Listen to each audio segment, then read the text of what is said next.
Kita yang butuh dengan sholat kita. Makanya ketika ada orang bertanya, ya Allah kenapa sih mesti sholat? Maka Allah perdengarkan di setiap telinga kita. 24 jam tak berhenti. Supaya kamu bahagia, supaya kamu senang, supaya kamu lancar, supaya kamu nggak punya masalah. Makanya kalau kita sadar, cara berpikirnya begini, sholat membuat kita bahagia. Maka semua orang akan menunggu waktu sholat. Wa may yattaqillaha yaj'al lahu makhraja wa yarzuqhu min haitsu la yahtasib. Siapa yang mampu meningkatkan takwa, aku berikan solusi. Semua kesulitannya aku mudahkan. Aku kirimkan rezeki bahkan dari sisi yang tidak dia duga. Anda ingin bahagia? Takwa. Lihat akhir ayat 189 di surah Al-Baqarah. Lihat ujung ayatnya. Wattaqullaha la'allakum tuflihun. Kalau kamu ingin takwa, kalau kamu ingin bahagia kata Allah, ingin sukses, tingkatkan takwa. Anda masih belajar di kampus, pengen pintar, ilmu pengen cepat datang, Allahu Akbar. Takwa juga. Buka Quran surah kedua di akhir ayat 282, paling kiri sebelah bawah, persis paling bawahnya.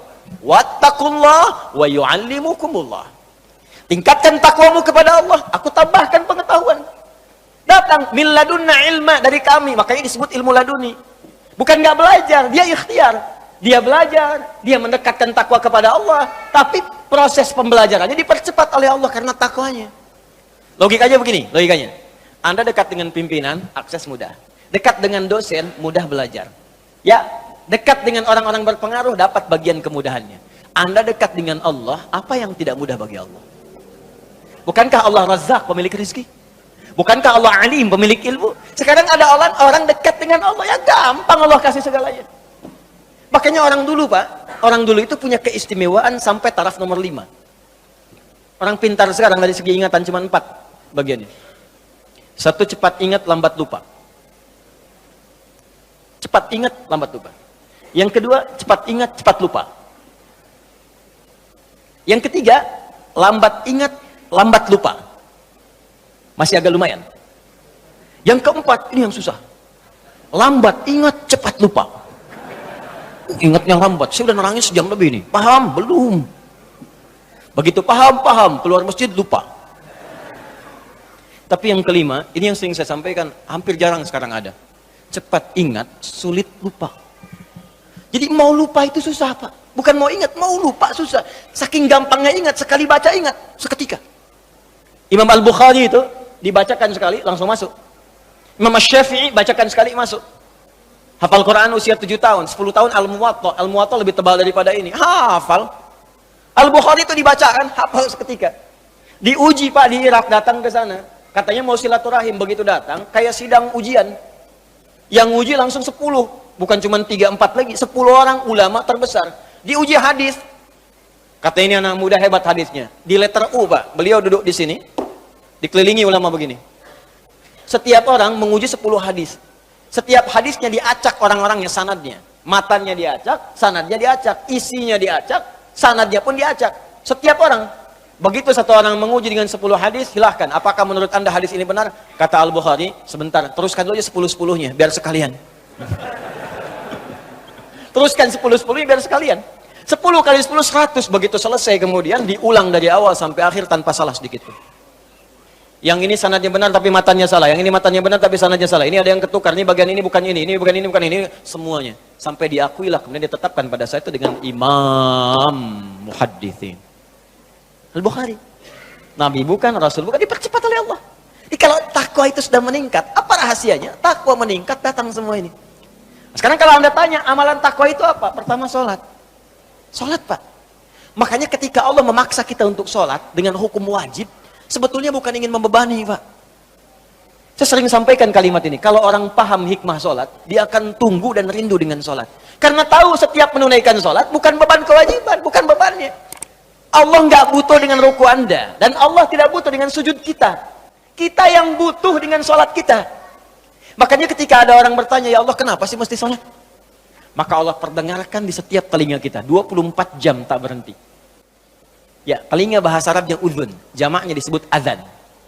Maka ada azan yang dikumandangkan setiap hari. 5 kali dalam setiap pergantian waktu. Subuh ganti ke siang, zuhur, azan lagi. Ganti ke asar, azan. Ganti ke maghrib, azan. Bahkan mau malam pun masih azan, diperdengarkan. Yang paling dahsyat, azan tidak pernah dalam waktu bersamaan semuka bumi. Selalu ada perbedaan. Tanah Kusir adzan, tiba-tiba Jakarta sana adzan. Jakarta selesai masuk Tangerang adzan, Tangerang adzan sampai ke Serang adzan, Serang adzan selesai Banten, Pandeglang adzan.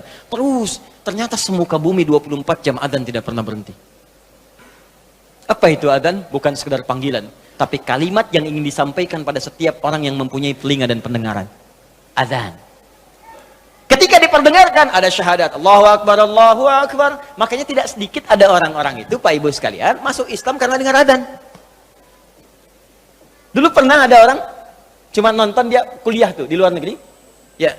Kemudian di flatnya itu bukan cuma orang Islam, ada temannya non muslim. Yang muslim ini bagus nih, bisa dibiasakan. Dia terbiasa dengan hal-hal Islami. Bahkan tayangan TV pun dia putar yang channel One itu dari Mekah tentang sholat, baca Quran. Ini bisa kita biasakan. Ke kantor, kalau sedang senggang baca mushaf, baca hadis. Mungkin bagi sebagian orang dengan izin Allah dapat hidayah lewat kebiasaan kita. Begitu sedang membuka tayangan itu, muncullah sedang sholat isya, tayangan persiapan sholat isya langsung dari Masjidil Haram. Yang non muslimnya tiba-tiba datang, yang muslim ini cuma iseng nanya begini, kawan, menurut kamu berapa jumlah orang yang ada di masjid itu?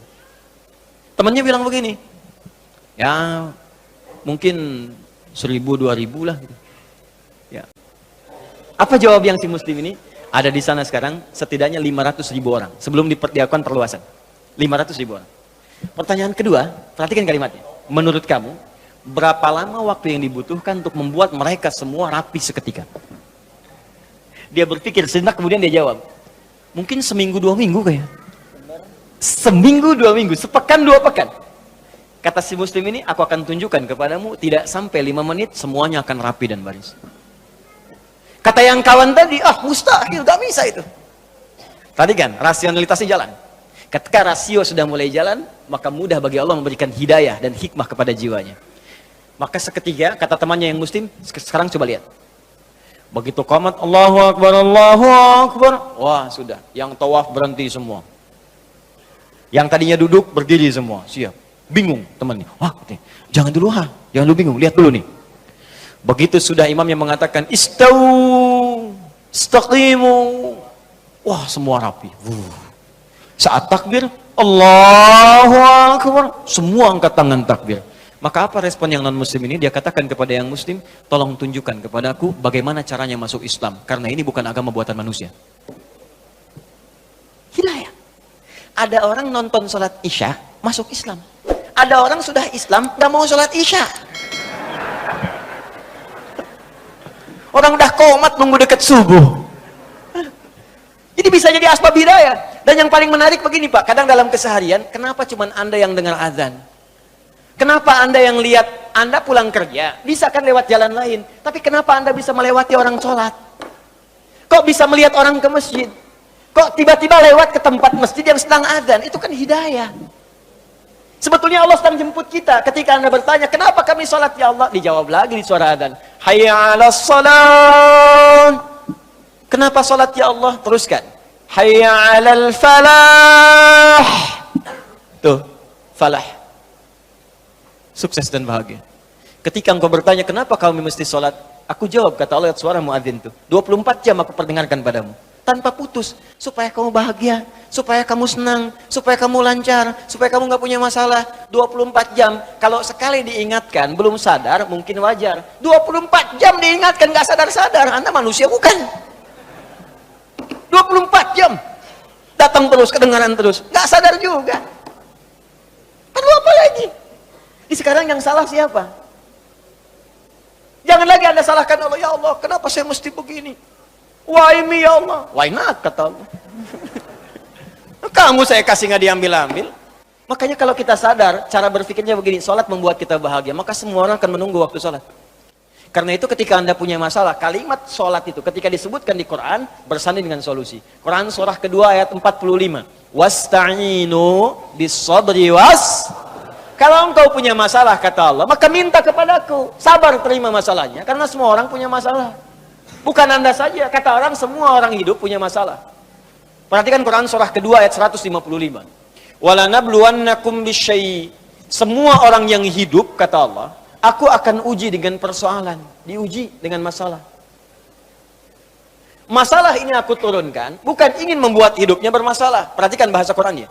tapi ingin meningkatkan kualitas hidupnya. Sebab kalau hidup nggak ada ujian, kualitasnya nggak meningkat. Anak SD itu masuk SMP kalau sudah lewat ujian. Harus diuji supaya kadar keilmuannya bisa diketahui layak untuk masuk SMP. Kalau nggak ada ujian, nggak ketahuan peningkatan ilmunya. SMP ke SMA ada ujian. Jadi kalau tahap yang sederhana saja ada ujian, apalagi hidup yang begitu kompleks, pasti ada ujian.